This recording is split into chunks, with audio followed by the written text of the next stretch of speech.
I said, empty your mind. Be formless, shapeless, like water. What's up, everybody? This is the Offscouring Odyssey, back with episode 7. Today, our guest is a nurse anesthetist. He's a great guy, very intelligent individual. I'm more than grateful to have him on today, and his name's Vince Masci. What's up, Vince? How are you, or Mr. Masci, how you doing today? Vince, come on, you know better. How you doing? Good? Good, yeah. How are you? I'm happy to have you on, man. It's a big step. Nurse anesthetist, CRNA. Got it?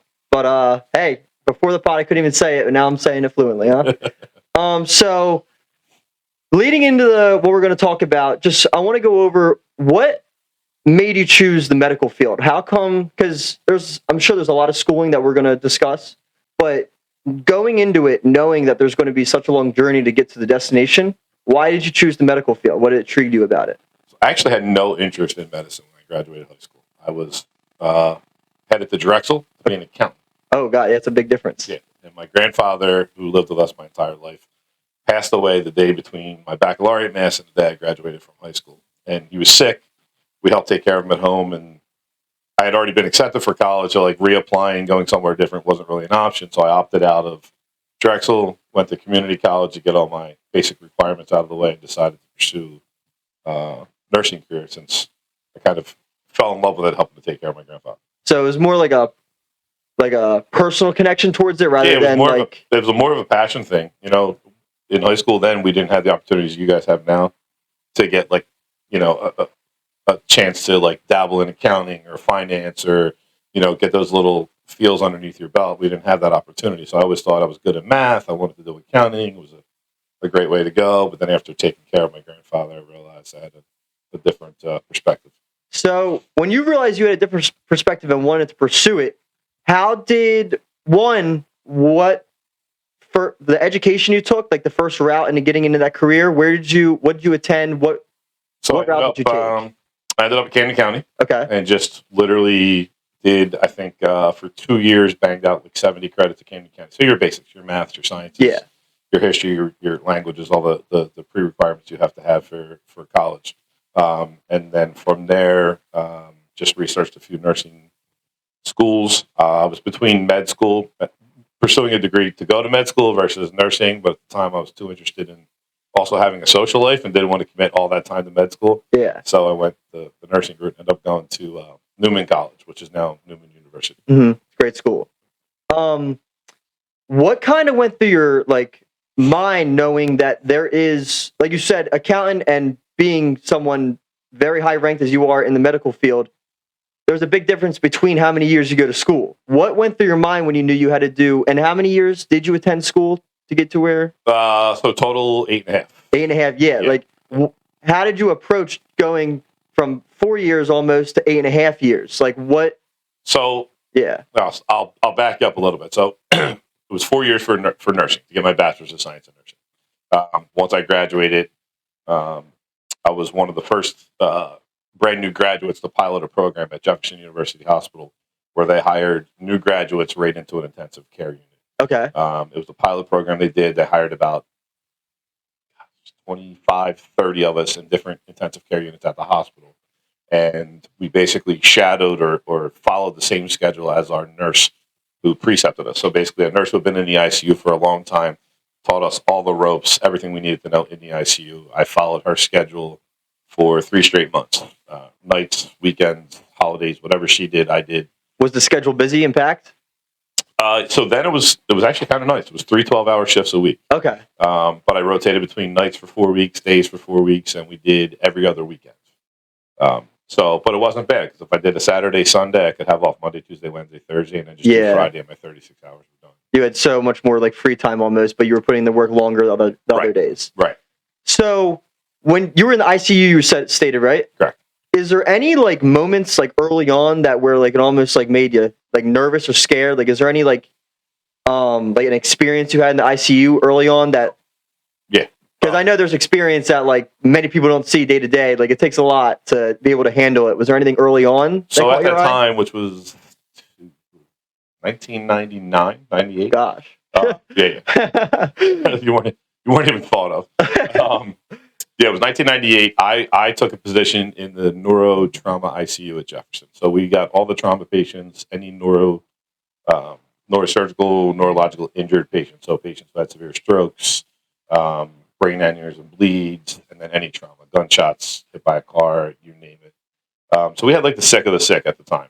We were also the designated spinal cord center for the East Coast of the U.S. So anybody who had a spinal cord injury up and down the East Coast got flown into Jefferson at that time, pretty much. Where you were at? Where we were. Yeah. Okay. So we're talking about people who are, quadriplegic, paraplegic, paralyzed from the neck down, paralyzed, let's say, chest down, etc., from severe injuries. I took care of numerous things that kind of rattled me earlier in my career. Yeah. There's a HIPAA violation. I actually talk about patients and name them, but, motorcycle accidents,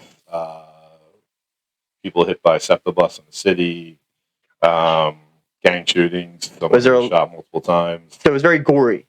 It could be, yeah. And that never had like a factor in how you pursued that career? Like it didn't make you question whether you should do this? No, I kind of, at that time, I kind of was an adrenaline junkie. So the sicker, the more involved the patient was, I enjoyed taking care of them because it was a challenge. It made you think critically. It made you act fast on your thoughts. And we always had a physician that was immediately available in the ICU, that we would go to for orders, or if there was, something happening with the patient that needed to be addressed right away. Like we always had that ability. So it was great because I got to work firsthand with, the physicians, the attending surgeons, the residents who are, basically doctors who are training in a specific field, to address any situation that was coming along. So, see, that's hard to imagine because I can't even watch like a movie that's too gory. Like I can't, like, for me personally, I can't be there when that's going on. It just freaks me out too much. Like I can't, like the Mortal Kombat movie. Yeah. I can't. No, that's a no go. Yeah, no, too gory. I can't. Well, listen, it shocked a lot of people that I did this. If you ask my mom, I wouldn't kill a bug on the floor when I was a kid. Yeah. So then I went from that to being elbow deep and very sick and traumatic stuff. Yeah. That's crazy. So when you were seeing all this, what dragged your attention into, because you're an anesthesiologist, you went into that field almost, right, with anesthesia? Right. Where, at what moment did you start going into that type of part of the field? So we basically our ICU where I worked, we would take anybody who was a neurosurgical or a trauma surgical patient, basically if they were in the operating room, let's say having, a craniotomy done, brain surgery, or they were having traumatic surgery because they were shot, they were, taking the bullets out, etc. That we would recover them. They came directly to the ICU. So I would often take report from a nurse anesthetist or an anesthesia resident who was a doctor trained in anesthesia on the patient. And I just kind of got enamored by what they did. The autonomy they had, the knowledge they had, the scope of practice, things they got to do, and it just really took interest and want to pursue that further career. And when you realized that you wanted to pursue that career or part of the health field, medical field, was there more you had to do to get there? More schooling at all, or no? Like where you were at the time? Yeah. So for anesthesia, to become a nurse anesthetist, you needed 4 years of undergrad. So you had to have your bachelor's degree of science in nursing. You needed a minimum, and this is at that time. I don't think it's changed at all. You need a minimum of 1 year of critical care experience. So critical care is any of the ICUs. Surgical ICU, the trauma ICU where I worked, or like a cardiac ICU. Okay. You needed experience basically managing patients that were on a ventilator that had specific medications to maintain blood pressure or, keep the blood pressure down, etc. And then you had to apply to a nurse anesthesia program. And then basically at the time, and now it's even more competitive, but at the time it was very competitive. So I applied. I went to, at the time, it was Our Lady of Lourdes School of Anesthesia, which was in conjunction with University of Medicine and Dentistry of New Jersey. Okay. So it's a master's program. It takes 28 months full time. You don't work. I was one of 12 accepted out of 100, and I think we were 170 applicants. Goodness. Yeah. So it was an interview process. You applied to school.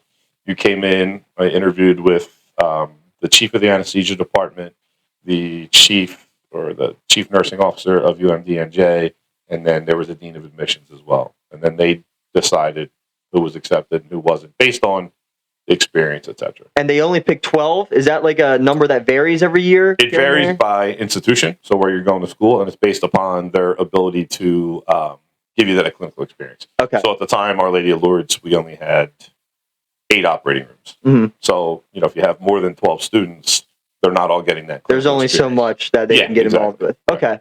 So with all of this going on to the point where you said you went 28 months, couldn't even like work, how much of a stress level was a factor with like, you almost like, because I know besides like you going to class, there's a lot of schoolwork you have to do on top of it. Like, how did you manage the stress level and like balance life? Because you got to take care of your health, like happiness, like how much free time did you have as well? Not a lot of free time. Yeah. So the way it works, it's different than most normal master's programs.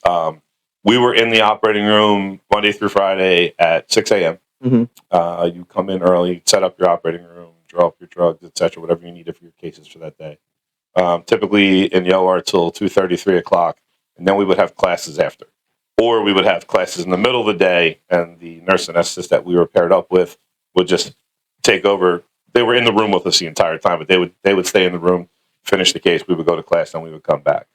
And after my first full semester of doing that, then we started into basically a call rotation. So once a week, I was staying there for 24 hours a day.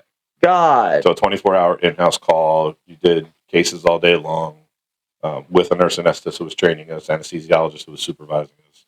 A lot of coffee? You got to stay up. Yeah, it's caffeine driven. Yeah, I bet. And then you still have to study. So, you're working every day essentially till 3 o'clock minimum, and then going home and studying. So I dedicated Saturdays as my do nothing day. Okay. I did nothing that had to do with school. I didn't study. I didn't read a book. I didn't do any of that stuff. That was a decompression kind of relaxation day. You need that type of day when you're doing all that work throughout the week. And then Sunday I would dedicate, like 5-6 hours to study and still leave like the afternoon, evening free, get up early and bang that out. And then during the week, just come home and study, an hour or two every night just to stay on top of things. And this never like brought down your like ambition to become a nurse anesthetist, like, because this I'm sure does take a toll on you at some point to where like it could demotivate you and be like, can I do this? Like, can I really make it through? Was there ever a moment like that throughout the process? Oh yeah, it's stressful. It's very stressful. You just push through it? Yeah, you have to.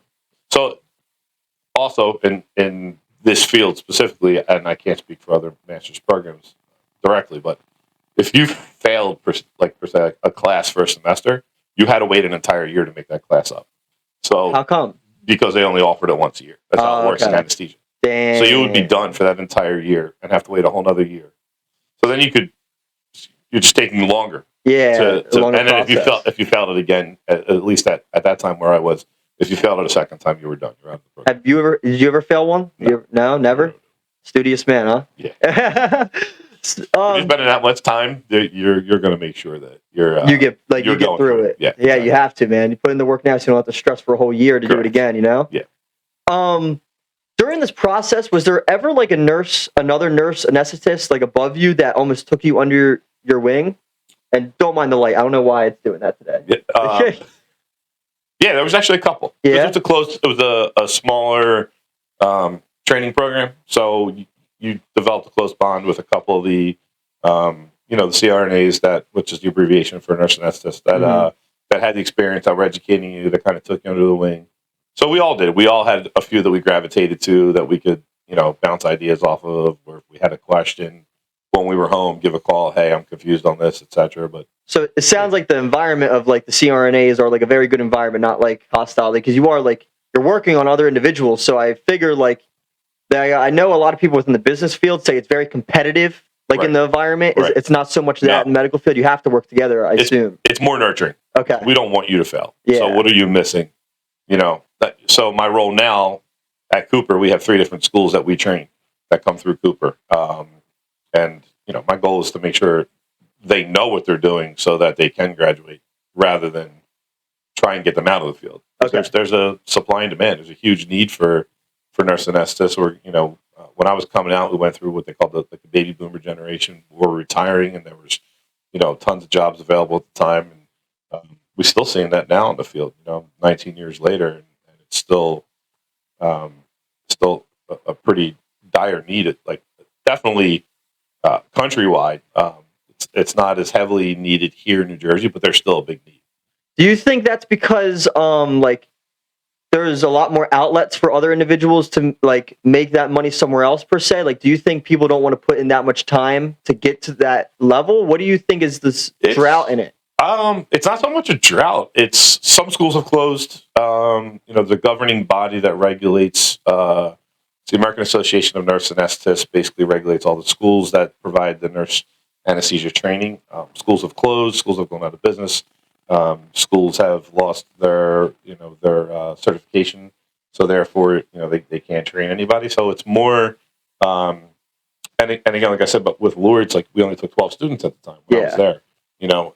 It's supply and demand. If you can only take 12, but there's a need for 24, you can only take 12. Yeah, you can't train the other 12 somewhere. So it's always going to be, I think, a field where it's there's always going to be a demand, especially as regulations and rules change with Medicare, Medicaid, insurance reimbursement, things of that nature. Okay, makes sense. I see where you're coming from exactly. Now, fading away from that more than likely, not specifically, but when you made your transition into like your personal career, so you're done like the training, you're done the schooling, how was it that you took the first step into like, per se, like the first time you put someone to sleep, like, was there a lot going in your head when you did that? Because it's that's a touchy subject you can't mess up on. No, we're not completely alone. Okay. So the anesthesiologist is there. We put the patient to sleep together.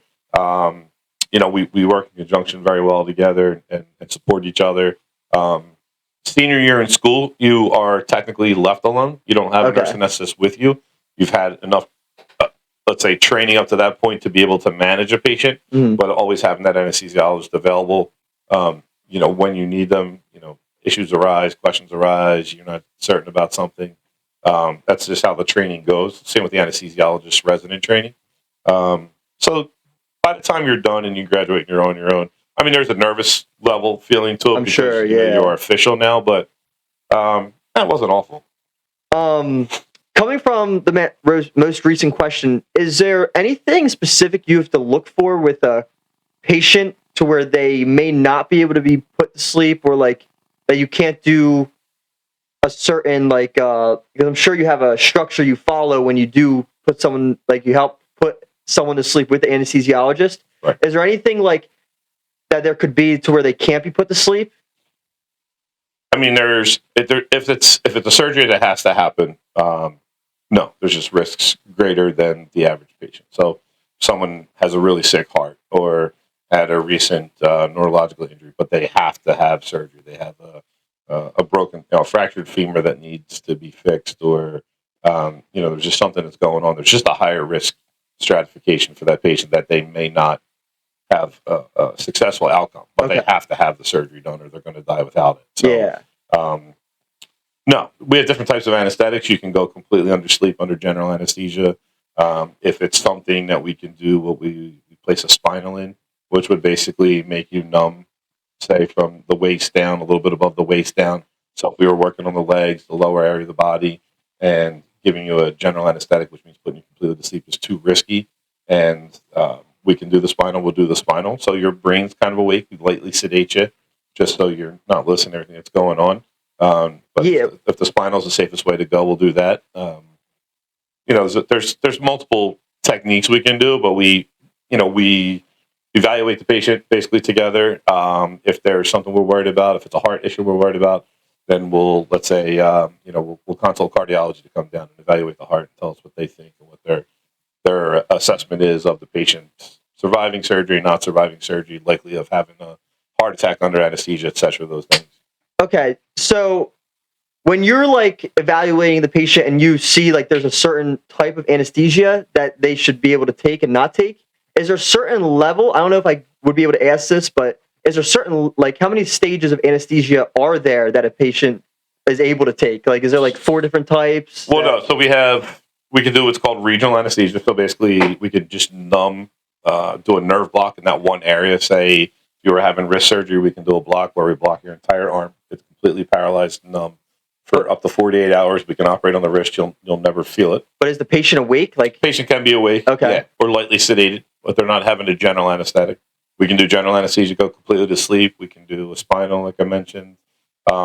We have sedation, like kind of heavy sedation to keep you, if it's not such a procedure where it's like very, very painful or stimulating, we can do basically a deep sedation.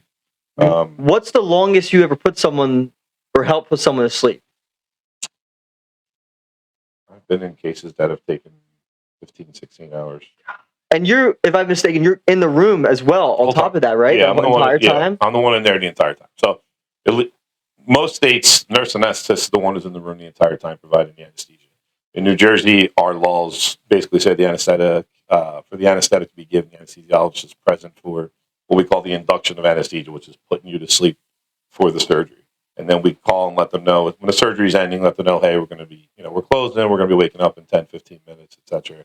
So if we need a hand waking the patient up or, getting them over onto, the stretcher, etc., to go out to the recovery room, the anesthesiologist is aware, they can help us if we need that. Is there any moments where, like, when the patient wakes up, they kind of are shocked, don't know where they're at? I mean, because my girlfriend, like, she was put to sleep, and I know the whole day she doesn't remember. Yeah. At all. Yeah. Like, and it's very common. Yeah. So the drugs are obviously designed so that you don't know you're having an operation or feeling it. You can't predict who's going to wake up crazy, who's not going to wake up crazy. Over the years of training, you've kind of somebody goes to sleep and they're crying when they go to sleep. They tend to cry when they're waking up. Oh, wow. And it could be for no reason. You can ask them why they're crying, and they'll tell you they're not in pain. They don't know why they're crying, and they're just crying. Some anesthetics can make you just kind of shiver a lot when you're waking up, and you'll just have patients that shiver uncontrollably, and it's not that they're absolutely freezing cold. It's just part of the mechanism of action of coming out of the anesthetic.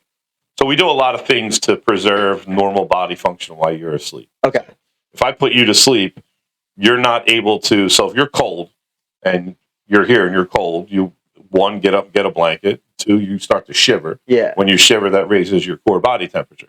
When you're under anesthesia, you don't have the ability to do any of that stuff. You can't raise your own temperature. So the anesthesia provider at the head of the bed is taking care of you, has to act like you, think like you as the patient. How are they able to do that? Well, we monitor your temperature the entire time. It's continuous temperature monitoring.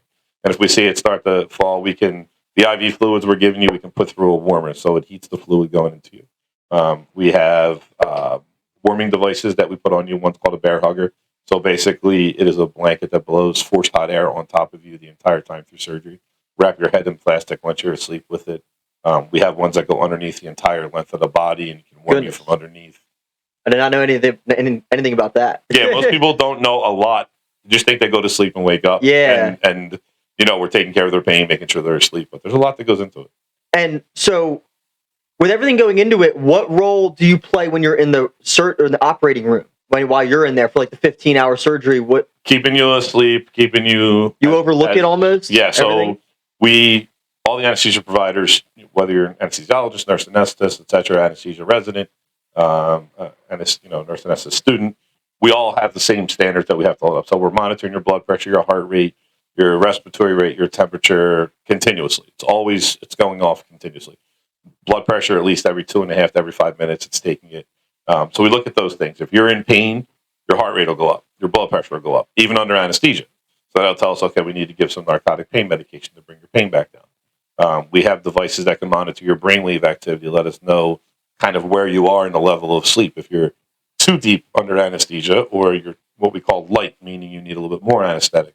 We have a multitude of basically monitoring devices and ways to evaluate what we think is going on with the patient under anesthesia. Goodness. So we're doing that continuously. Nowadays, everything is computerized, so we do electronic charting. And when I first started, we didn't have electronic charting. It was paper charting. So every 5 minutes, you were writing down the vital signs. You were writing down the temperature. You were writing down, if your heart rate was normal or if it was low or if it was too high.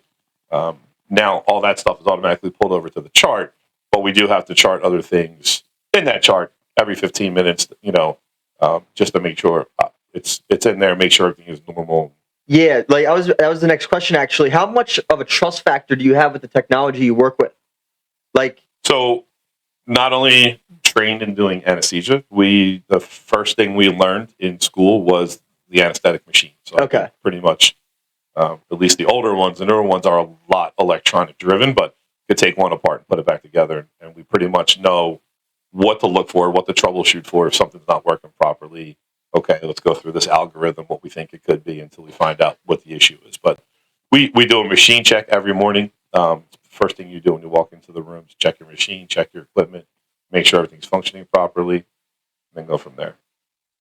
has there ever been a moment or time where like there has been a malfunction during like a operation that you guys couldn't, like you had to resort back to like how you originally learned, like writing it all down on paper? Has there ever been a problem with that? Yeah, I mean, charting is not really an issue. If the computer goes down, we lose internet. That's no big deal yet. We just switch over. That's literally the least of the malfunctioning equipment that we worry about. Mm-hmm. More so will be like the IV pumps where we're running medication or infusion drips, failing, or the anesthetic machine itself failing. Something getting triggered on it that we have to kind of scurry and hurry up and fix it or correct it. Okay. We have like an old adage in anesthesia that it's 90% boredom and 10% sheer terror. So what's that mean? that means 90% of the time in a cases go smoothly. It's not a panic moment you're not running, but it's 10%. That's at 10% when it's sheer terror that you go into that critical thinking stage immediately. Makes sense. And that's what we're trained to do. That's what surgeons are trained to do. Physicians are trained to do. The anesthesiologists and the CRNA. You're just trained to have that critical thinking in that moment when you need it. So you guys are professionals. You guys know what you're doing. Yeah, I mean, over time, that's why the training is so long. Especially for all of us, even the anesthesia residents, their residency program. I think now the CRNA program is now minimum of 36 months. When I went to school, it was 28. That's a lot more. So I have a master's degree in anesthesia, a master's degree in nursing with a post-certificate degree in anesthesia. Now the students coming out are doctorates. They have doctorates or PhDs. And they need it? They need that? Yeah, so they changed that rule, I want to say 2020, 2018. I can't exactly remember, but the American Association of Nurse Anesthetists decided that they're going to make CRNA a doctorate program. Now, all of us who trained prior to then are still grandfathered in. We don't have to go back to get our doctorate. So, do you think it's necessary, the doctorate? Personally, I don't. Okay. I don't exactly know what it adds to our. Maybe in this state at least. Some of the states are work differently than others as far as reimbursements concerned from Medicare, Medicaid, insurances, etc. That's how the hospitals get paid for procedures, for the anesthetic, for the surgeries, and in turn, that's how we get our salaries. But no, I don't really see a difference. Okay. Yeah, I mean, it could change in the future. Yeah. Which would be great if it gives us further autonomy to do things on our own. Hey man, they're learning more, so nothing bad can come out of it. So when COVID hit, I was going to ask you about that as well. How much of a so when COVID hit, they didn't. Basically, the government relinquished basically the supervision component for nurse anesthetists nationwide. They realized we could be an active provider and in COVID. So we have the ability to function on our own, to write orders for medications, to put major lines in, big IVs, central lines, stuff that's called an arterial line, basically monitors your blood pressure continuously. It's an IV that goes in your artery in your wrist. We intubate, which means put a breathing tube in patients. So if someone's getting really sick in the ICU, we get called to put the breathing tubes in. So nationwide, they realized, we have a scope of practice that would be helpful during COVID. And so every state released it. Some states are going back to putting that physician supervision law back into place. Is Jersey going back to it? So right now they're pushing legislation. New Jersey State Association of Nurse Anesthetists is trying to fight it going back to it. But, okay. Certain areas are more physician heavy than other areas. If you think about it, really, if you're from the East Coast, you're from big populated major cities, you don't want to go work in like rural Kansas where there's one hospital every 100 miles. We live in an area where there's probably 6 hospitals within 20 minutes of where we're sitting right now. Yeah, they're all close to each other. So I don't know if New Jersey would do it. And the reason I'm saying that is those areas are more heavily populated, so there's more physicians. Mm-hmm. But I think we work well with each other, so it doesn't really affect my scope of practice. I don't think it's just it's just something they realized we have a greater capacity than just putting people to sleep. Hospital systems nationwide, I think, realized that about CRNAs, which was great for us. Mm-hmm. Did that take a lot of like? I keep saying the word stress, but I don't want to keep using it. Did that take a lot of like off your shoulders, like relief off your shoulders, or? No, I don't. I don't think it took relief. It actually, because nobody knew anything about COVID, it really stressed the hell out of everybody. Yeah, we had no idea what was going to happen. How was it in the environment within the medical field when COVID did hit? Was it? I can't relate at all because you were in it. You know. I don't want to say panic. It was I think everywhere. When it hit, everywhere went to a protective shutdown mode. Yes, of course. We only did surgeries on absolute necessary surgeries because we still weren't well versed on what COVID was. How easily it was contagious, how easily it would spread from, let's say, patient to provider, etc. So we took a lot of extreme precautions. All the hospitals did. I mean, it was kind of mandated by the states and the government. You had shut down essentially. But if you needed to have heart surgery, you had heart surgery. If you had a tumor in your brain that had to come out or you're going to die from it, we did it. If you had a cancer that couldn't wait 6 months to have surgery, we did those surgeries. We just took very extreme protective measures for everybody, for the patient, for the staff. What did you guys have to wear? Because I remember like there were times where when I was like you came back from work and you would talk about it like with me and Vin, how like you had to wear so much stuff and you had to wear for a certain amount of time. Like we basically covered ourselves in protective gear to make sure that we didn't transmit it. Okay. So all the protective gear is disposable. So we would have plastic gowns over top of our scrubs. We would wear 2 pairs of gloves. We would have a mask and a special mask called an N95, which basically filters out 95% of anything that could possibly get through the mask. And then we would wear goggles, face shield. In certain instances, we would have these special things called a PAPR, which basically sealed our entire upper airway off for the provider, especially for patients who are known with COVID, if we were working like in their airway or something like that. And you threw it out after? Yeah, so it was just one use, and you threw it out before you left the patient's room. So if you were in a patient's room, you would take the first layer of gloves off with the gown. You would we were actually washing our hands with the second pair of gloves. Goodness. Just to make sure before we took them off, as much any kind of bacterial or viral components that were on there would be gone. Then we would take those off. Then we would rewash again. And then once we would leave the room, we would decontaminate any equipment that was reusable. So basically use special wipes to clean off, let's say, our masks, our goggles, your stethoscope if you're listening to patients. We tried to use as much disposable equipment as possible so you weren't transmitting anything from patient to patient. Now, saying that with all the disposable items, was there ever like a shortage of certain like things, equipment that we saw it nationwide? Yeah. Where I worked, we didn't. My facility did a fantastic job maintaining. It's called PPE, protective personal, protective equipment. They did a phenomenal job making sure we were at fully stocked par levels as long as we needed. So, yeah, we never really had an absolute scare. Of course, we would get notifications, hey, there's a nationwide backlog of, let's say, certain masks, or they ran out of production of these masks. But no, they did a great job. Love to hear it. Good organization. Kept us, And what's the what's the name of it? Like the where I work? Yeah. Yeah, Cooper University. Okay, so Cooper would be the industry, the corporation that Cooper. All props. Cooper kept us. Yeah, they kept us well protected. They were well prepared for what went on. It was good. It was a good and a bad time. Yeah. But we had really good outcomes, and glad to hear it. Thank God, wasn't a lot of transmission to staff, and we were able to keep patients safe. Now, since I don't want to say COVID just it hasn't disappeared, but it's like transcending or it's slowly going away. I'd say more it's not as much of it's hitting everybody at once. Do you guys feel that in the medical environment, how it's slowing down and easing away? Now we're about 2 years since it's hit us. Right. Is there another relief off the shoulders with everything that happened with COVID in the environment of the medical field? Yeah, we're still taking the same precautions no matter what. Yeah. COVID is nowhere near as lethal as it was. I'm no expert on it, but we're obviously not seeing. If you watch the news, you see anything that's going on, you're not seeing that millions of people are dying, Mhm. every week nationwide or worldwide from the current variant of it. But it still is affecting people. Yeah. Okay. But we're still in the same kind of protocol. We have to wear the N95 mask all the time. And, we always wear protective equipment. So we're always wearing gloves when we're involved with the patient. If it's a known COVID patient, we go back to the other stuff. Full gown, gloves, mask. We're always wearing goggles.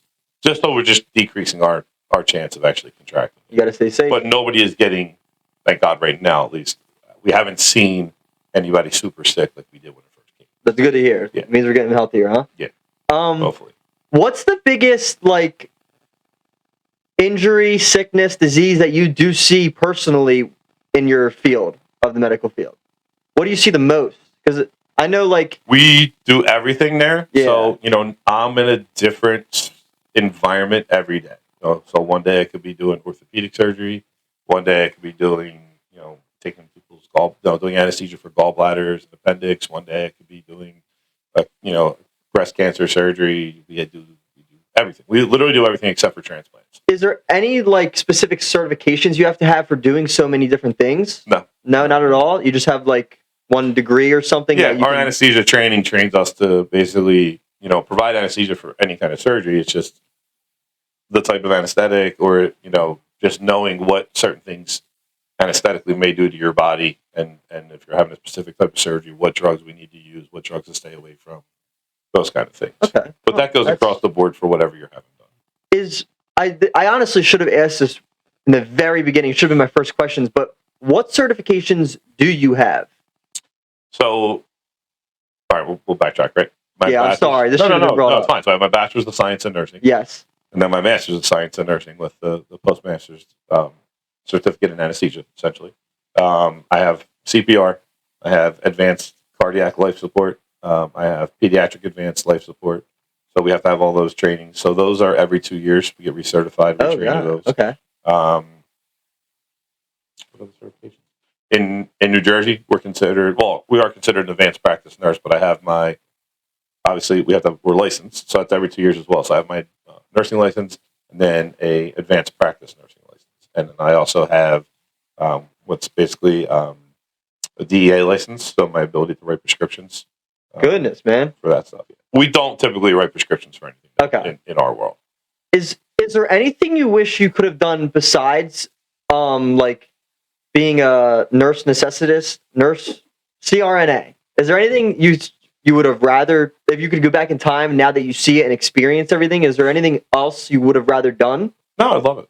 You love it? Yeah, I like what I do. Love helping people, huh? Yeah.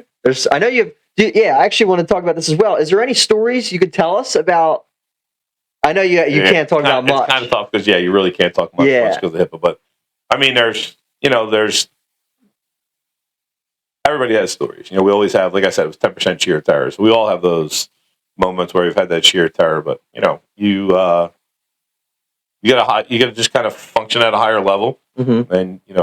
And, and just, there's, I work at a level 1 trauma center. So we see everything. Everything. Stabbings, gunshots, car accidents, falls, you name it, it comes through. And you're in Camden, right? Yeah. Goodness. Yeah. So we have to, we have to take care of everything. Just be ready to go. I love to hear it. There's not specific stories I can really. Yeah, I knew there wouldn't be. Yeah. I mean, we get very sick patients there. Well, this one might be. I don't know if you'd be able to talk about this, but Vin, your son was telling me that you named your daughter after one of the patients, Gia. Well, we weren't going to name Gia after. It wasn't while I was in anesthesia. It was when I was waiting to start anesthesia training, which I didn't talk about. But like I said, I worked at neurotrauma ICU in Jeff. When I did apply to the anesthesia program, I got accepted. I decided to go work at Children's Hospital in the ER for a year just to get pediatric experience before I went into anesthesia school. So there was a little girl that I took care of that really affected me prior to having kids, prior to any of that, not realizing the stronghold kids can have over you feeling wise. And we almost named Gia after her. We didn't. We decided not to, but we were very close.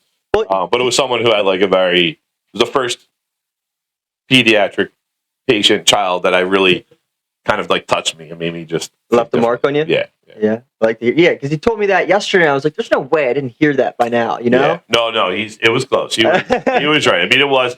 And we've talked about her, as a family, about this stuff. Gia knows that she was almost named after her, but nice. also didn't want to have that mark. That memory of always saying the name. I guess say it the whole life. Yeah, but that was over 20 years ago, and I still remember her like that was yesterday. So. That's awesome. So, and you said that is a big reason why you do this, right? Is like because you can help someone's life. Right. If I can help, I can help. The best thing we get as an anesthesia provider is we wake a patient up from a surgery, whether it's 30 minutes or 15 hours, and they wake up. Where am I? They don't have any pain. They feel great. They say thank you. Like I did my job. I did my job well, the way you're supposed to do it. It's a great, it's a good feeling. Yeah. It's gratification. So you're making a personal connection with the patient on. Yeah, you try to. I mean, have you had surgery ever? Never. But I know Marissa did. Yeah. So you're scared. I've had surgery. I've had a few surgeries myself. You're nervous. It's a natural response. And if that person is taken care of, you can help take those nerves away and make you think about something else, make you laugh. You know what I mean? Forget that, being in a hospital is a scary thing for anybody. Mm-hmm. I think COVID's kind of made it worse for people because they think, okay, I'm having surgery, but while I'm here, could I get COVID from somebody that has it? You're always thinking especially when it started. So, our job is to take that anxiety away, take that worry away, and try to make you feel comfortable. Well, what do you do when, so this is a personal thing as well. What do you do when someone, doesn't mess with needles? Because I don't like needles. I know there's people worse than me that almost, can't even, do it. So, there are. So if you are a child, pediatric patient, we actually, sometimes we put a numbing cream on the area where we're going to put the IV. Okay. So that numbing cream's got to sit on there for about 35, 40 minutes, and then we can put it in. You won't feel it at all. Some of them, we won't even do the numbing cream. We'll just take them back, and kind of like if you go to the dentist and you're breathing laughing gas, we can kind of have them breathe the laughing gas, and they kind of get sleepy, and then we put the IV in, and they're not awake and aware of it. So there's ways around it. Yeah, there is. Yeah. That's good to hear, because if I ever need surgery, I'm going to have to do that. I can't do the needles. Well, we might tell you to suck it up. I don't like the needles, man. But is there anyone you're able to tell us that someone famous that you've put to sleep? Because no, but I have. I'll just say that. Yeah, okay. I know you have. I know yeah. there's certain stuff that you can't talk about. Yeah. So I wanted to ask. I'm not necessarily famous, but obviously, no. Well, yeah, I guess they are. Athletes get injured, etc. I mean, yeah, but yeah, you can't discuss who. Yeah. But yes, I've put athletes to sleep before. Yeah. What is a misconception about the medical field that you think is wrongly stated? Because I know so many people, they say they don't want to do the schooling, they don't want to go through all of that, they're some people may say they don't want to waste their young years doing that to just do a career where you still have to do it every day for so long. What is that a big misconception? Is there other ways around that area on the medical field? I wouldn't call it a misconception. I mean, if you look at the timeline, especially if you're going to be, if you're going to be a physician, and depending on what avenue you choose, you're looking at 12, 14, 16 years of training and schooling, etc. It is. And a lot of money. But there's a lot, it's a calling is what I would say. Medicine is a calling. You just don't decide I want to be a nurse or a doctor or something in medicine just because you see a dollar bill. Yeah. It's not really the way it works. It's more like a passion for it, rather. Yeah. And if you look at, we have an anesthesia residency program. I don't know the exact numbers. I think we take 6 or 8 residents every year, but they'll probably have, I don't know, thousands of applicants that want to get into the anesthesia program at Cooper. So I wouldn't expect that much. That's a whole different level. If you can get somebody on that's maybe I can help you out with that, get a resident on to find out what they're going through and how their life has been. I love that. Yeah, I mean, it's but it is. It's a passion. It's a calling. It's not like it's not like the business field where you say I want to go into business because I see guys on Wall Street that can make a ton of money. Right? Yeah. I see someone who starts a business, starts a franchise, and they just blow up and make a ton of money. It's and those, and I'm not that they don't have a passion. I can't speak on that end, but I think our field, medicine itself, is more of a passion. It's a want to help people. So with saying that it's a passion, do you think, and you could probably relate to this as well, the money doesn't matter almost, because I know some kids do go into student loans and debt, hundreds of thousands of dollars. I mean, money matters, period, right? Yes. It's the way we live. It's if you're not making it, you're you're going to be in trouble, especially if you're, like you're saying, hundreds of thousands of dollars in debt. Like that's got to take a mental toll on you. It does, but there's what you're going to be making when you're done school. Yeah. So and where you're going to be and how things are going to work out for yourself. Yeah. I mean, and I think we're compensated very well for what we do. You guys are. You guys are across the board for for medical fields. Obviously, every hospital's got a different pay scale or things of those nature, and every state has a different income level. But I could make 3 times what I'm making, let's say now, maybe in California. Don't quote me on that. Mm-hmm. But also the cost of living in California is a lot more, 2 to 3 times what it is in here. So, if you're looking at just dollar signs and chasing a dollar bill, you have to look at what is cost of living. Yeah. You look now, I think gas is well over $7 a gallon in California, where we're at $4.75 here. Oh, so yeah, I could imagine. So if you're making, let's say you're making $8 more an hour in California than you are here, but you're paying $4 more, $3 more a gallon for gas. It balances out. It does. Yeah. Damn, I had one thing I was going to ask, but I'll ask it now rather than later. So I asked this to every guest, and I know you heard a couple of the podcasts, so I don't know if you've heard it, but I think your answer may be very good. What do you know is 100% real in the world? And I'll give you examples. So like Vin, he said like the feeling of like love is real. So like in the world, like 100%, like you can feel like a love for something or someone and like have a connection to them and relate.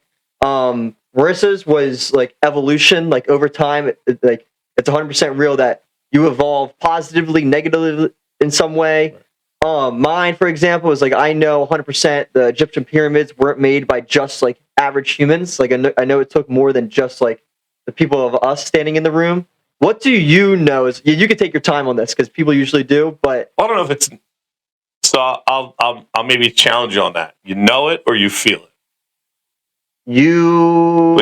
Like Vinny feels that love is 100% real, and it is, right? But it's what you feel, right? So. Or what you believe. So my thing would be like passion. You have a passion for something. Everybody has a passion for something. This is obviously your passion, right? No one said you set up a podcast, interview people, find out what different things are about in this world, what people think, etc. You could have a negative passion. You could have a positive passion. We all have a passion to do something eventually, right? Yeah. Marissa played soccer all those years. She didn't play soccer all those years because she was bored. She probably definitely had a passion to do it. Do we lose our passion for some things? Yes. Does it switch over to something else? Yeah, it might. See, but what if, like you said, so instead of feel, what about no? What would you say no? Well, hold on. 'Cause I want to say something about passion. So, like you said, like passions for some people goes away. Like, well, their passion for one thing may go away, but I always think that you have the state of passion is always there. Okay, I see what you're saying. Call passion. I'll say in my perspective, passion is like taste, right? Mm-hmm. When you were 5, you might not have eaten a lamb chop. But now you're 19, you're like, damn, I love lamb chops. Okay, I see what you're saying. Like, everything evolves. So part of evolution, going back to what you said about, Marissa's feeling, like, yeah, you evolve as a human being. So I know that. I can't. I see what you're. I know that's 100% real. You will. People always have a passion for something, right? Okay. You both had a huge passion for working out, and you still have that. Do, yeah. But you also have the passion for doing this. Yeah. And pushing this podcast further, right? You're on a few modalities now for people to watch you, trying to get on to have your podcast spread a little further worldwide, etc. Like that's a passion, that's a drive. If you were just doing this, you wouldn't be pursuing all those avenues. You would have spent the money to create yourself a little studio. Yeah, I told you, like when I started this, I can't just do a table and a mic. I got to go all out, all in. Yeah, so, I see what you're saying. You saw a vision, right? Yeah, so, brought to life. Yeah, and I think you might not have had that vision at 16, obviously, right? She didn't have probably that thought about evolution at 12, 14, but you're getting older, you're getting wiser, you start to mature and open your eyes to things. I mean, you guys going to college this year, like just going to, well, you two are already in college, but just broaden your horizon and realize like what's going on. He's going to be in a state 700 miles away. Yeah. He's never lived in before, in a region that's completely different than living in the Northeast. You got to adapt. It's slower. It's different. There's not a rush. There's not that hustle down there in South Carolina. But yeah, I think for me, I know that everybody has a passion. Oh, so that's your I know? Yeah, I know everybody has a passion. So what's the I feel? Since you hit me with there's a difference. Well, what do you love, think? I guess it's tough to say because love is a feeling. Yes. Like, But wouldn't passion be a feeling as yeah, well? I guess passion is a feeling, but I know that I would say I know that everybody has that feeling. Again, that passion may not be good, Okay. right? Yeah. So the one guest, Dwayne Moreno's, his was honestly amazing. His podcast, I definitely recommend it. His was consciousness. So the like awareness as well. So like if something's going on, it's not really going on unless you register it or like have a perspective and awareness that it is going on. So for example, if a tree fell in the middle of the woods and no one was there, would it make a noise? Would it make a noise? The answer, I don't know. I wasn't there to hear it. You have to be their consciousness has to be there to register it. Like There's an assumption that it would make a noise, right? Because if you were there and a tree fell in the woods, you know the. But that's because our consciousness registers it. Well, I think consciousness. Your consciousness is an awareness of something that's going on. Okay. If you're there and you hear it, you heard it. It's not your conscious hearing it. You heard it. It's a physical attribute. Your ability to hear, taste, see, smell. Right? Yeah. It's there. You heard the tree. You're confusing me now. I don't know. I thought Dwayne's was so good until you just put it like that. Well, think about it. I mean, if you were in a forest and that tree fell and you heard it. Yeah. The assumption is every tree that falls is going to make a noise. But we don't know it. Do you know the world's around? No. Well, we assume it, right? Yeah. Okay. There's this awareness that it may be. So what do you think consciousness is then? I think your consciousness is your personal awareness of your space. So yes, I mean, I don't know that consciousness is so much that tree making or not making a noise. I think that's your... But your consciousness has to like register it's there almost. It's like a robot. Robots don't have consciousness. They don't know how to have awareness and like know exactly what's going on. No, but if you have a robot that has a sound detection device, that's going to detect that tree that fell because it made a noise. All right. Well, don't mind the tree. So here, I'll give you an example. Okay. Right? I don't have to be present for it, but apparently, if I'm correct, from what I've read, in Camden, because it's such a higher, let's say, crime area, I believe they actually have basically gunshot monitors throughout the city because they can't possibly police the entire city that way. Okay, yeah. Those gunshot registers set off a device. That device is linked to a computerized system that tells the cops, hey, gunshots were fired at 12th and whatever. Go respond. Go see what's going on here, right? But you have a device that's hearing that.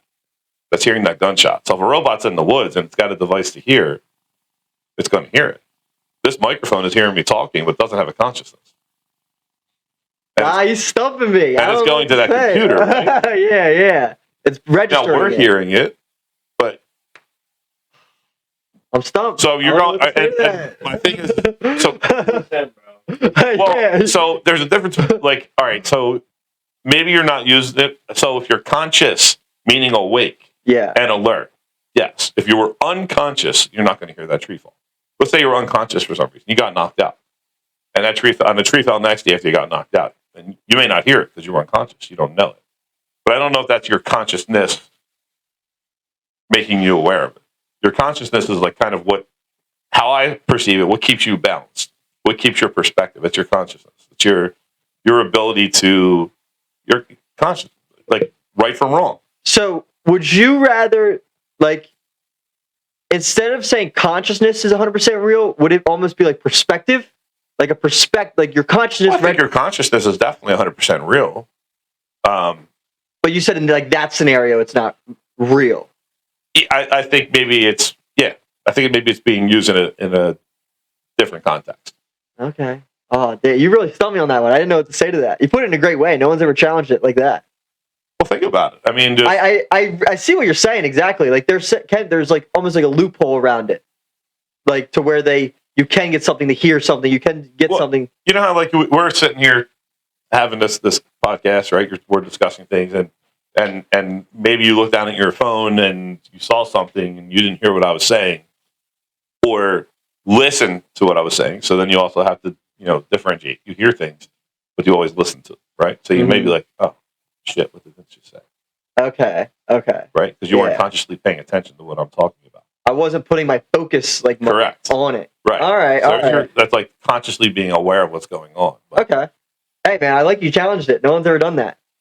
It's good. I don't. Make you think. Do some research. Well, I'm going to ask him about it now. I'm going to hit him with that Bring after him this back? podcast. Yeah, he's actually that guest Dwayne. Like, out of all the pods so far, his is the one most people have reached out about and said was like very intriguing, very good. Like, you got to listen to him. He brings up a lot of stuff. Like one of the things he was talking about was like how frequencies and like energy can be transmitted like between things. Okay. So like if for example, there was a study done on 2 plants, and there was a sign on both plants that said like think negatively and then think positively. And over time, when people would think negative towards the plant and think positively towards the plant that was negative started dying, but the other one that was more positive started growing. And that was an example of like something he brought up that was like very interesting. Yeah. So I believe in that, right? People tell you that if you show love to a plant will grow. If you only feed a plant, water a plant, like it doesn't necessarily thrive. And people and I don't know much about the plant world that way. Yeah. Never. But it's the truth. Like, you're showing love and affection to something. Same thing with an animal, right? I mean, you could just feed it and give it water, but if you're not showing it love, if you're not showing it affection, but it's wild. It's going to retract itself. It's not going to be the dog that's going to jump and sit on your lap and want to be with you all the time. It's going to be the dog who eats and drinks and sits on the floor or goes in the other room. But I just find it crazy because like the dog is like another like it's a living being. I mean, being. the plant is a living thing as well. Right. You just don't correct. Look at it as that, I guess. You could hate that chair or love that chair, but that chair is not going to change. This chair was supposed to be my host chair, but it didn't fit the decor. but you still love it. Yeah, I like. You love the chair, but the chair's not any happier that you love it. No. It's an inanimate object, right? It can't absorb your feelings or your love or your desire for it, right? Mm-hmm. I see what you're saying. Exactly. Just something that makes you happy. But the plant, yeah, absolutely, definitely. All right, I believe in that. If you give your energy to something that's living, which is you're going to get it back. Plants, yeah. I mean, it's taken care of, right? I mean, if you have a garden and you don't weed your garden and you don't do things to get rid of the evil things that may destroy your garden, your garden's not going to thrive. What do you think about like putting bad energy out into the world and good energy? Like, so for example, people talk about karma and good karma. As an example he used as well. Like, if you were to put good energy in the world, you're going to receive it back. You think that's real as well? Yeah, I totally believe in that. Yeah? I totally believe in like the pay it forward kind of thing. I'll give you an example. So one day I picked G up from school her freshman year. We got Dunkin' Donuts drive through. There was a car behind me, and I don't know. I was like, you know what? Just pay for it was one person in the car. Yeah. So I was like, God, you know what? Just tell the car behind me, have a great day. I'll pay for their coffee. Mm-hmm. And we did. Never saw that person again. Yeah. Right? And then it happened to G and I. We got something paid for. I don't know. It was like a week, 2 weeks, month later. I can't remember. That's crazy. Same thing. Yeah. It was like one of those culottes or something. I forget what she was on at the time. Like the kick that she loved. But yeah, someone paid it forward. Came back to you. Yeah. I like that. It's a good example. Yeah. We got to put more energy in the world. Good energy. Good energy, absolutely. Well, look at the world right now. That's the reason people are getting shot and killed for no reason every single day. That's the reason I want to do this podcast, though, is because I feel like if someone's in the medical field or wants to be a CRNA or like a high-ranked individual within the medical field, I feel like having a person on like you can come on and they can get knowledge and information from you and benefit off it and like evolve and flourish with it in the field. Yeah. Like I want to do that with the podcast. That's why like I want specialists on different fields so people can take from it and grow from it and learn. Just like, I don't know, I like the fact that like something like this can help 100 people rather than just like nothing at all. I don't know. I think like putting this energy, the good energy out there is a very great thing to have. It is. Why have bad energy? It doesn't help anybody. People are negative, man. I know. People are Listen, negative. I can't say I'm positive all the time, right? Yeah. Vinny will speak for that. I can't say I got a great temper when I'm driving and people are doing stupid stuff in front of me, or we all have that short fuse somewhere. We'll all get angry somewhere. That's part of human nature. That's just who we all are. You can't always be happy. How about the time you crashed in the back of my car? Yeah, that wasn't that bad, was it? They didn't go crazy. Within screen, you both were safe. That was the biggest thing, right? Yeah, my car didn't have a dent. Nothing wrong with your car. He's still driving his car the way it was from the accident, but For everyone listening, he's proven himself. Listen, my thing was, all right, he was driving, 3 weeks? You guys had your license. Yeah, It was a limited amount of time. He hit you. I was like, okay, the car is completely drivable. Cosmetically, maybe it's not the prettiest thing in the front, but nothing else is wrong with it. But it was also the thought that, okay, well, if you got into an accident the first 3 weeks of having a license, probably going to hit something else. Yeah. So let's wait to see what happens and not get it fixed right away. Yeah, at least it was me, too. At least it was me. It could have been a lot worse, It could have been a lot worse. Vin behind the camera crashed into me when he first got his license. It was Bob's fault. No, it was your. It was Bob's I was fault. yielding, and there was a car coming, Vin. Bro, the car was like 50 feet away. You had forever to go. It was coming. It was coming fast. Whatever. You stopped short. You both. It's not a big deal. It does happen. But actually, it's also called an accident. It wasn't done on purpose. Yeah, it was an accident. It was. No, I got nothing out of that. For him to ruin your car. Maybe. Yeah. All right. So with us saying that, like, putting good energy out in the world and like having people look at this podcast, like, for information and knowledge, is there anything like that you can specifically say, like, advice wise to people that are pursuing your career that could help them make it through it? Like, is there anything like you would say to them? Just do it. Just do it. Yeah. What? Like, if you.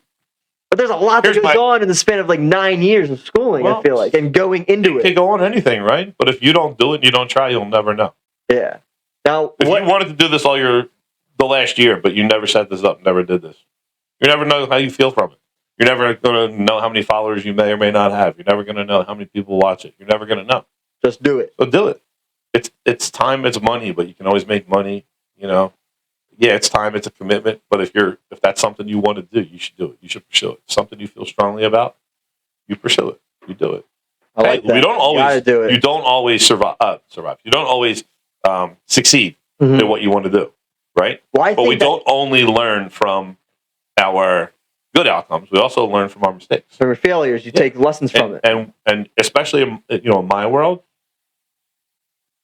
you make a mistake.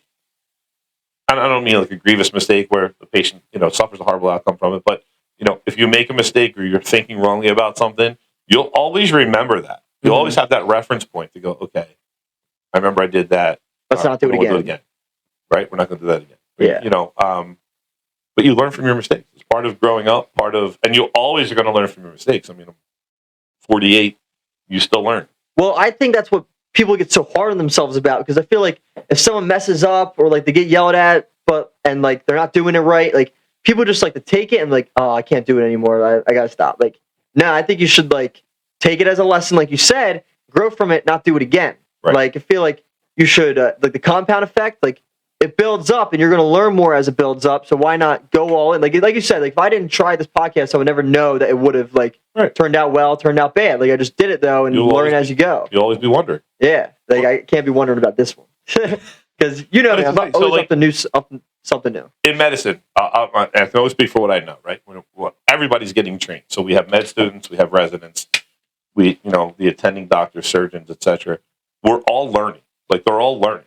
Mm-hmm. Right? People learn in different ways. People respond in different ways. If you're the kind of person who shuts down when you get yelled at, you're not going to learn anything because you can't perceive it anymore, right? I think in our world, we try to understand how that person we're training, we're working with, learns. Mm-hmm. You correct them in a certain way that is nurturing to fix what's wrong, to make them learn from it. But we're all human. We all make mistakes. We're all we're all fallible in some way. So if you can learn from that mistake, no matter what it is, right? First grade, you thought 4 + 4 was 7. You realized it got corrected, it's 8. You didn't make that mistake anymore, right? If someone came to you like, you're an idiot, 4 + 4 is not 7, and didn't say anything, you'd be like, you're going to shut down because the person made you feel stupid. They made you feel small. And, and there's people out there that thrive on that. It doesn't work in my environment. I was going to say, like in your environment, it doesn't work in the medicine world at all. You can't like, excuse the language, shit on someone for messing up. You need to know and learn from it. So we kind of break them down and build them back up. But not breaking them down to make them embarrassed, to feel stupid, that they made this mistake. It's okay. Well, why did you do what you did? What did you think that was going to do? And here's why it's wrong. And let's not do that again.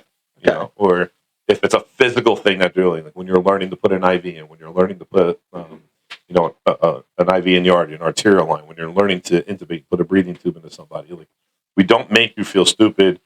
Our job is to make you know how to do it, because you're eventually going to graduate this program. You're going to go work somewhere. You could be the nurse anesthetist that, if my appendix ruptures and I get rushed to the hospital, that's putting me to sleep. And I want to know, if I look up at you, that you know what you're doing, right? Yeah. I mean, we all take a board exam when we graduate to become certified in order to work, etc. But if you constantly break somebody down and don't build them up in the right way, you're not gonna help them at all. How much you got on the board exam? What? Did you get a perfect score? Close. You got a perfect score on the board exam? Close. How close? 4 point shy. God, how hard is that? Hard, but I will tell you, that's a reflection of. You can't be humble about that one, though. You got to represent that one. But listen, I had a classmate who scored a perfect score, so I didn't do the best in my class, right? Damn, but who the hell scored a perfect score? Yeah, it's up to you. It's what you put the time in, you study, you do your due diligence, what you have to do, and you'll get it. But perfect score doesn't mean anything, Just a flex. I don't know how many questions I got wrong. How many questions were there? Do you remember? A minimum of 90, and it was a maximum of 270. Yeah. So Actually, I think it's still the same way. another question I wanted to ask you about your occupation is and what you do. What do you personally think your strong suit is with what you do and how you structure what you do? What do you think your strongest suit is within your field? To be honest, I enjoy teaching. Teaching new interns almost, or people? Teaching the nurse anesthesia students. Why do you say OR. that? Why do you say that? Because it's a challenge. Because you're teaching someone brand new. They're a student. They're learning the field of anesthesia. So we have students every single day in the OR with us. Not in every operating room. I don't have one with me every day, but usually once a week, twice a week, I have a student paired up with me who gets to learn from me. So what we always say in anesthesia, and I'm sure this is also in many other fields, is that you take a bit of knowledge that I give. So the way, basically, you asked me that I have someone who I really looked up to when I was in school, etc. I had a few people who I loved the way they taught. I loved the way they did anesthesia, and I took. You can keep talking. I took bits and pieces of their knowledge, their training, the way they trained me, and I basically sculpted into the way I do anesthesia. Mm-hmm. So I always tell the students, look, you're going to love the way I do something, and you're not going to like the way I do something. You're going to like the way someone else did it that way, and you're going to take bits and pieces from all of us. So it's just enjoyable teaching them, showing them a different trick, a different trade. At Cooper, we're fortunate enough to be one of, I think we're only one of 2 places in the entire country where basically train special operation medic combat units. In the country? Yeah, right now. It's a hospital. It may have broadened when we initially started this. It was just a place in Detroit, and I think in Cooper. But it's pretty cool. So I get to work with these high-ranked military guys that are former SEALs, airborne rangers. Wow, that's sick. Yeah, and I get to train them in certain aspects, not necessarily anesthesia, but we work with them on learning, basically skills, how to put a breathing tube and intubate somebody, what to look for, putting IVs in, starting lines, etc. Because these guys go out and they are staffing our U.S. embassies across the nation, across the world, and they need to be trained in certain aspects. So when they come to Cooper, they're spending a lot of time in the trauma bay, so they can learn how to deal with emergency traumas.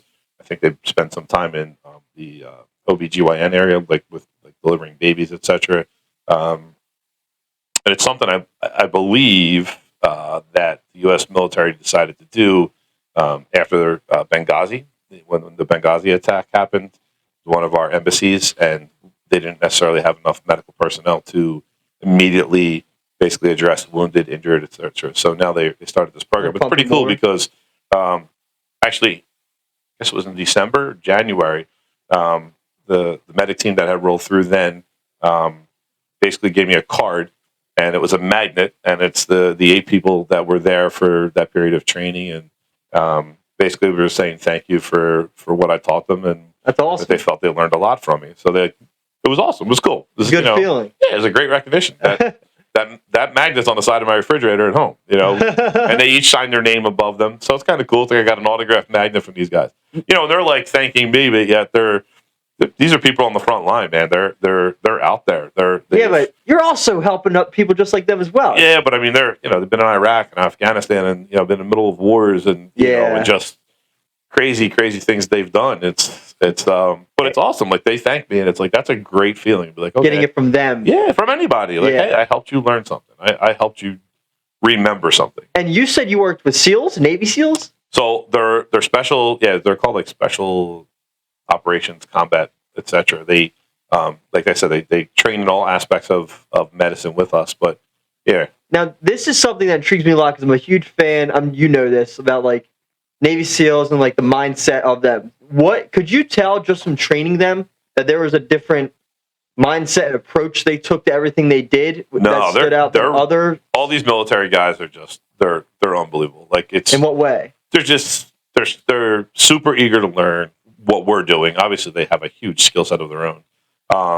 It's a whole different level. Like, I don't want to be called Sarah, but yes, Sarah. Thank you, Sarah. No, Sarah. I'm like, man, it's Vince. It's not Sarah. It's not Mr. Masci. It's Vince. But it's they just have a huge respect and gratitude to I think what everybody at Cooper is giving them as an opportunity, and being able to take that into the field. It's just amazing. Like, those guys, I'm looking at those guys like, listen, I'm teaching you how to put a breathing tube in, but you could probably kill somebody with just your pinky. So I'm just as enamored with them as they are with what they're learning in the hospital.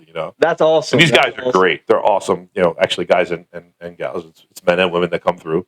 It's just really it's an awesome opportunity to be able to pass something on. It's a rare occasion where someone else is like teaching them. Like, they go out in public.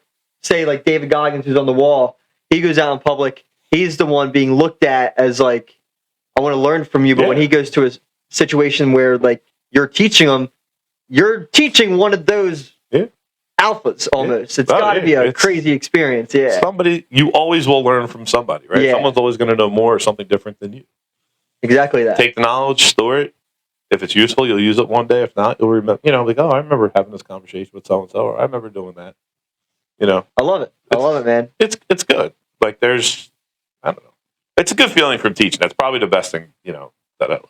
Yeah. I mean, I love helping people. Someone, again, when you get a thank you when you wake somebody up, or thank you so much, or I was so scared and you made me feel good, or, I do have one patient that was really, really cool. So she was having a baby, and she was super nervous, and she was a little bit younger, and she was just really, really amped up. And like, for when you're having a baby, we do a spinal or an epidural, and the mom stays awake, obviously, while they're delivering. And she was so nervous, and I just talked to her the entire time. We just talked about everything, and like firing jokes at her, and she was like laughing the entire time.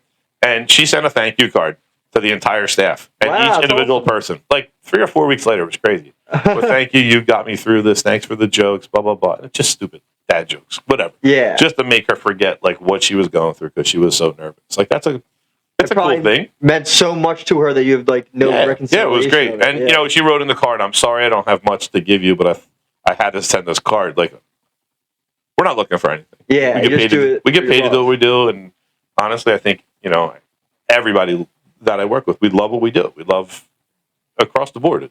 People where I work are great. It's an awesome family environment. We all, even with the colleagues, like, thanks for coming in and helping me with that. Like, it feels great. It's an awesome feeling. Yeah, it's good. Hey man, I love to hear it. When you're thanked for something, it's nice, right? Yeah, it is. Now, the other side of that question is, what do you personally think is like your own personal negative suit within your field? So like, you said teaching is your strong suit, or like what you're very passionate, like what you like the most or think you're best at. Yeah. What do you think is like isn't so much for you personally?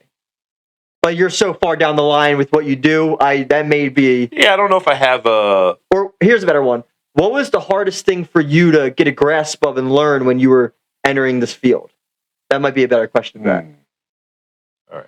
There's a lot of steps. There's a lot. Yeah, there is a lot. And you're going back 22 years, so I don't even know to quote what I think. Well, to be honest, when you first start, you're just nervous about everything. Yeah. About everything. It's so much being put on you. Yeah. And, it's crazy because I was a nurse for 3-4 years before I went into anesthesia, I was putting IVs in people all the time. I was putting, actually at Jefferson, we were allowed to put the arterial lines in with the residents doing it. Like, I knew those skills, but then when I started anesthesia program, it was like I forgot them all.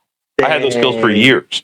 You know, I was actually sought after for IV skills because I just, something I had a knack out of. You go into anesthesia school and like it seems like everything was, you know, for initially when you're first starting, it's like everything is new. Like you're nervous with everything because someone is literally directly watching you.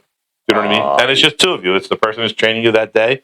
The nurse you're overthinking. You're with. And, yeah, you overthink. You're like, oh, should I go there? Should I go there? Whereas if my patient in the ICU needed a new IV, I didn't have to ask anybody. I put one in and I put it where I thought the best spot, the best vein. Yeah. You know, the best opportunity was. So I think the negative thing, or not negative, is that you almost get so nervous. I think almost everybody does it that way, that you initially start to panic about everything. But that eventually goes away. So you think that was the hardest thing to adjust to you? Oh, God, yeah. Someone constantly being over. Because even when you're in anesthesia, nursing school, it's not that way. You're with 5-6 other classmates. You have what's called a preceptor. You may be working with 1 or 2 other nurses on the floor or in the ICU. But then when you're on your own, you develop your way of doing all these things. Now you're in anesthesia school, and it's like someone's watching you do those things again. You're like, nerve-wracking, man. You don't know what to do. Yeah, I couldn't imagine at that level. It's a little intimidation.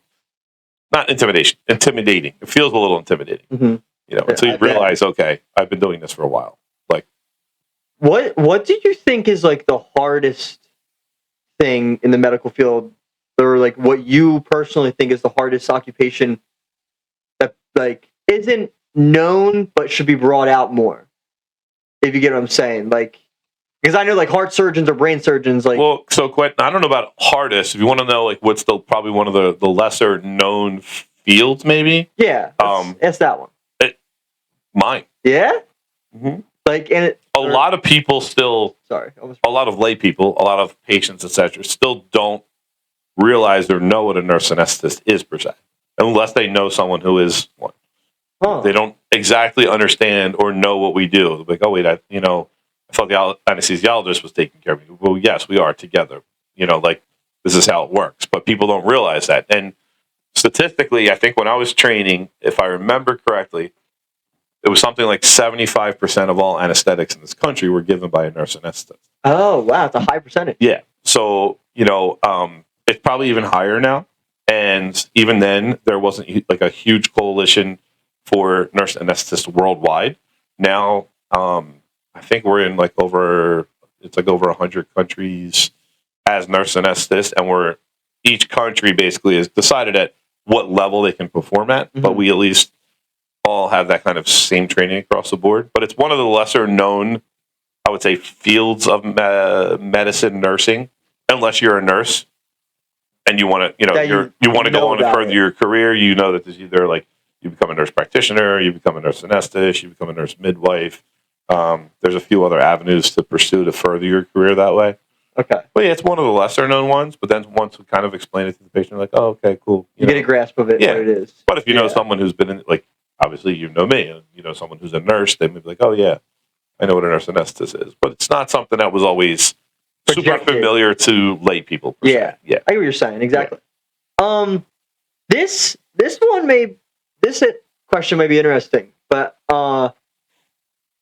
like the U.S. like health system or like medical field, how is it compared to like other countries? Like per se, like Russia, China, Germany, or like France, like is like our medical different or like? Well, it's definitely different. I can't necessarily speak because I've never worked in those other countries exactly how it works. Like that's probably a lot of military guys, right? A lot of countries have these socialized medicine, so like kind of everybody's kind of even across the board essentially. Like you're for instance. It may take you in another country 6-7 months to get a certain thing done because of the way they do medicine there, because it's not necessarily necessitated. You don't need that to be done right now, so you just you get put on that back burner. And I know some areas where like they rotate, like so 3 or 4 surgeons in one group, let's say, but they only work from 7 to 3, and then 3 to 11, then 11 to 7, versus that surgeon being on all day. Socialized medicine is a little different that way. our health system is, we treat everybody, right? What? You treat everybody. You don't refuse anybody treatment. I don't know if they do that overseas exactly. I've never been in that environment, and I really haven't researched it much to focus on it. I do remember one time I did an anesthesia for a gallbladder surgery on a woman who was from England, and she was here just visiting, and her gallbladder, she was having issues, but it could have waited till she went home. And I remember having a conversation, why are you getting it done here? She said, if I go home, I could wait another 6 months to get it done. Wow. But she didn't have insurance to have it done here. So it's like a cash bill. Yeah. Oh, screw that. So, but she's like, I still, I want to get it done. Yeah. She got it done here. This was years ago. But yeah, I don't have a huge knowledge base on exactly how that works. So this intrigues me a lot. Have you ever heard of like other medical systems going like the herb and like earth route? Like they, instead of like the medicine and drugs we have like here, they use like the natural herbs, seeds, plants, etc. Like I don't know, you may not know as well, but like what's the big difference and like what's the perspective on that? Well, I don't know a lot about it. Yeah, I know. Do know, but there's a lot of natural, like a lot of natural occurring plants, medicines that people use. Let's say like ginger, ginkgo biloba, those kind of things. We have knowledge of those things because a lot of those medicines, if you're on those supplements, right, which you can buy at GNC or Rite Aid, wherever you want, we need to know about those anesthetically and surgically because a lot of them will actually increase your risk for bleeding. Okay. Which bleeding like in what, like internally? Well, when we're doing surgery on you, so that you're going to bleed greater than a normal person would, right? Blood loss is a dangerous thing if you're having excess blood loss, and we're trying to figure out why. And then once the surgery's finished, maybe talk to the patient like, oh, well, I take ginger, I take ginkgo biloba, I take salt palmetto, like all these other things can have side effects. Okay. Not necessarily going to increase your risk of bleeding now walking around on it, but so we actually, they go into a list of things we tell patients not to take for 7 days. If you're a patient on a blood thinner. But like all those things are based off of old world medicine, like third world countries. Old world medicine, is that what it's called? Yeah, it's old world. So it's naturopathic or homeopathic medicine essentially. I did read an article about a physician in Florida who basically was treating all his patients when COVID hit. He was having them take iodine swabs. So iodine or betadine is like a solution you use to sterilize things, like that brown soapy looking stuff. Okay. Well, they sell these swabs, and he was having his patients swab their noses with the betadine.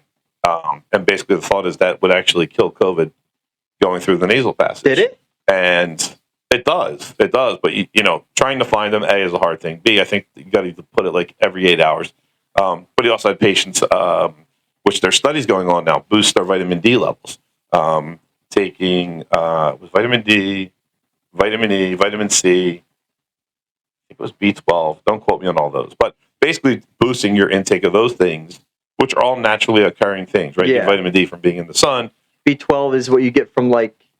We get B12. You get vitamin C. You get through foods, right? Through diet. But a lot of people, if you're not eating the right things, you're not going to get those things. Yeah. So there's usage for it.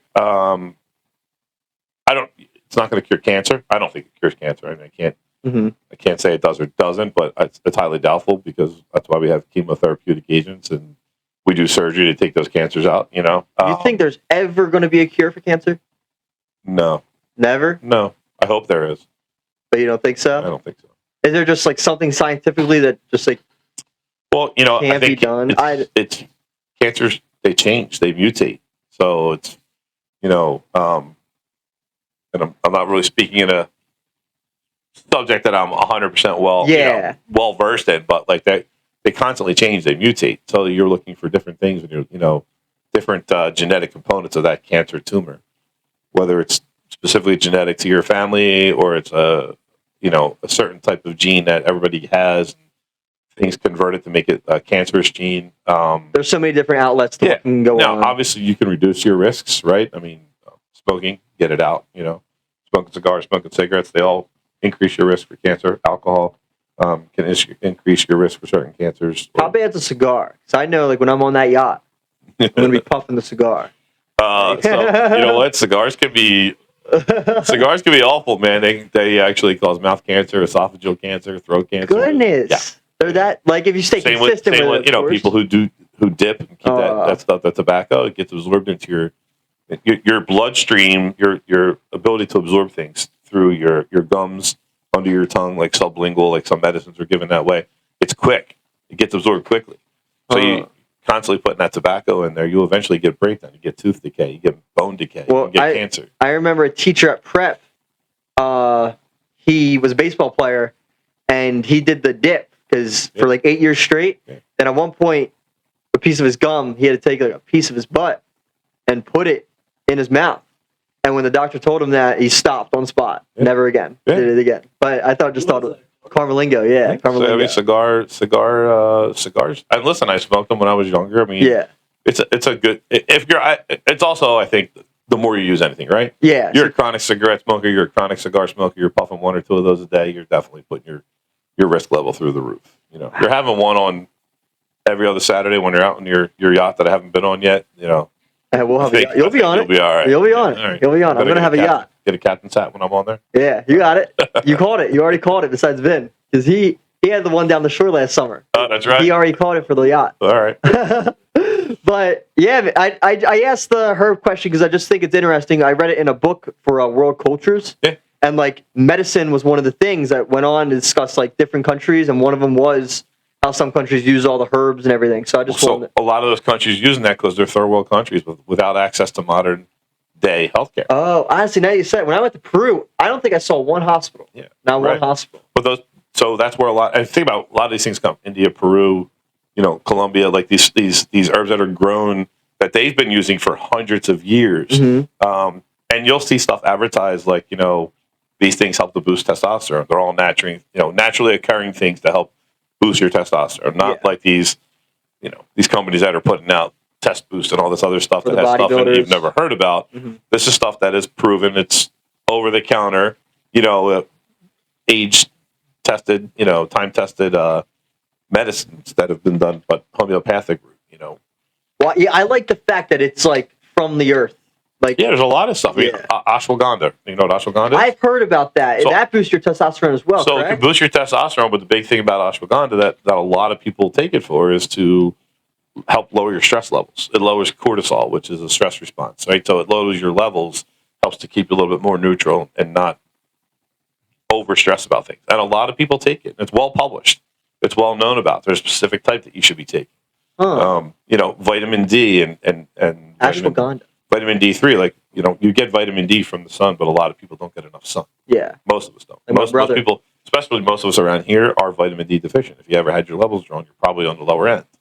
How but come? It's a natural, because we just don't get enough exposure, enough time. How much I don't know if you know the answer to this, but how much, like, sun should you have a day? If the sun's out all day, like... I'm pretty sure, if I remember correctly, it's like 30 minutes a day. And people aren't getting exposure to sunlight will help to maintain your vitamin D level. Wow, that's shocking. You also get it in your diet, but if you look at it, most people, you do the research, look it up. Most people are vitamin D deficient. Wow, that's why they sell the supplements, right? Yeah, but, to boost your levels. Mm-hmm. I don't. Again, herbal medicine, homeopathic medicine, that kind of stuff. I mean, I'm sure it has its place. It's not for everything. If it can help reduce stress and it's proven, sure. But a lot of those things aren't regulated by the FDA. Okay. How come?